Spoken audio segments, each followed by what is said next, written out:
Hello, আসসালামু আলাইকুম। আশা করছি যে যেখান থেকে ভিডিওটা অন করছেন সকলেই আল্লাহর রহমতে ভালো আছেন। ফুডির সাথে সকলকে আমন্ত্রণ জানাচ্ছি চিকেন পাকোড়া রেসিপি তৈরি করে দেখাবার জন্য। এটা কিন্তু বাচ্চা থেকে বুড়ো সকলেই পছন্দ করে থাকে। বিশেষ করে বাচ্চারা তো খুবই পছন্দ করে। আর চাইলে আপনি ভাতের সাথেও খেতে পারেন কিংবা চায়ের সাথেও খেতে পারেন। এটা কিন্তু ২ রকমের করা যায়। ভাতের সাথে খাওয়ার জন্য আপনি একটু ক্রিস্পি কম রেখে করতে পারেন। ক্রিস্পিটা বেশি হলে ভাতের সাথে খুব একটা ভালো হয় না। তবে চায়ের সাথে খেতে ক্রিস্পি হলে ভালো হয়। এখানে আমি ২৫০ গ্রাম বুকের মাংস নিয়েছি মুরগির। সলিড মাংসটা অবশ্যই নিতে হবে। মুরগির যেকোনো অংশ থেকে সলিড মাংসটা নিলেই হবে। আমি নিয়ে নিলাম মাংসটাকে। ২৫০ গ্রাম নিয়েছি, আপনি চাইলে আপনার মতো করে নিয়ে নিতে পারেন। আমি ঢেলে নিচ্ছি মাংসটাকে। এখন দিয়ে দিচ্ছি ১ টেবিল চামচ লেবুর রস। লেবুর রসটা অবশ্যই দিতে হবে এখানে, তাহলে মাংসটা সফট হবে। এখানে দিয়ে দিচ্ছি ১ চা চামচ রসুন বাটা, ১ চা চামচ আদা বাটা। আর সামান্য একটু টেস্টিং সল্ট, এই যে আমার আঙ্গুলের মাথায় করে দিয়ে দিলাম। এটা অপশনাল, চাইলে দিতে পারেন, না চাইলে না।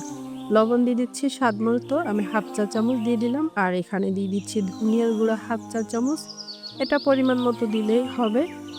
আর হলুদ দিচ্ছি 1/2 চা চামচ। হলুদটাও কম পরিমাণ দিতে হবে, খুব বেশি দেওয়া যাবে না। জিরার গুঁড়া দিচ্ছি 1/2 চা চামচ। কাঁচামরিচ ৩টা কুচি করে দিয়ে দিলাম।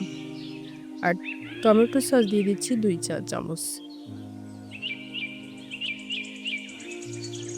এখন দিচ্ছি সামান্য একটু গরম মসলা, একদমই কম পরিমাণ দিচ্ছি, মাংস যেহেতু কম। আর ১ কাপের মতো পেঁয়াজ কুচি দিয়ে দিলাম।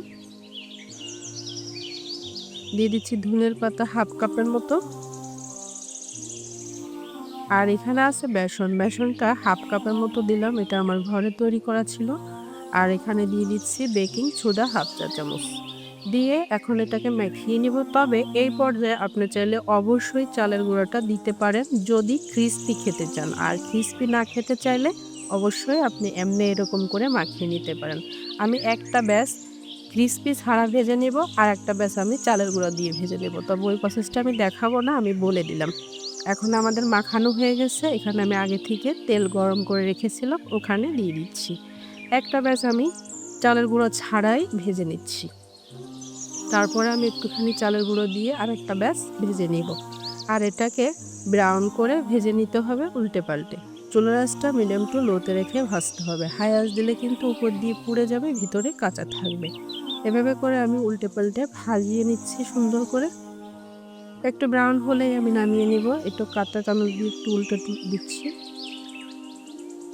সুন্দর করে আমি একটা ব্যাচ ভেজে নিচ্ছি। এখন আমি এটাকে তুলে নেব। একটু ভাজা হয়ে আসছে প্রায়।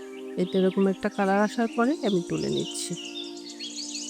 কালারটা কিন্তু খুবই ভালো হয়েছে। আমাদের ভিডিওটা ভালো লাগলে অবশ্যই একটু লাইক দিয়ে দিবেন, একটু শেয়ার করে দিবেন। আল্লাহ হাফেজ।